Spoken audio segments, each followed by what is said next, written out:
В этом году тотальный диктант по гагаузскому языку писали учащиеся гимназий и лицеев автономии с 7 по 12 классы, студенты колледжа и Камрадского государственного университета. 70 участников писали диктант офлайн в гимназии номер 2 имени Степана Куругла. Также у каждого желающего была возможность сделать это и онлайн. Текст диктанта содержал 162 слова и был посвящен творчеству гагаузского писателя Диониса Танасогла. Как рассказала заместитель начальника управления образования автономии Анна Русу, диктант был организован с целью популяризации в автономии родного языка и проводился под патронатом Управления образования Гагаузии и при поддержке научно-исследовательского центра. Дети с удовольствием участвуют, это не может не радовать. Что касается взрослого населения, здесь, конечно же, взрослые чуть-чуть более, может быть, люди заняты, может, они на работе, а может быть, они просто боятся принимать участие в таких акциях в плане того, что не сомневаются в своих силах и способностях.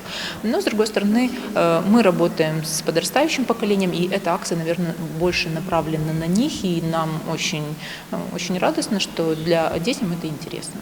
Гагаузский язык – настоящее богатство, которое жители региона сохраняют и развивают. Диктант был довольно непростым, но мы справились. Я принимаю участие для того, чтобы развить свое правописание. И, во-вторых, потому что это большой праздник, так как Дионис Танасогла действительно заслуженный писатель. Он действительно очень много сделал для нашего народа, и это очень важный праздник Анадырь.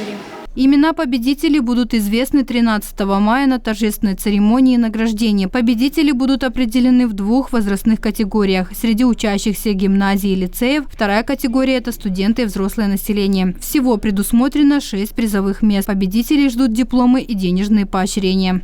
Марина Топал, Владислав Табачук, Мария Казаку, ГРТ Новости.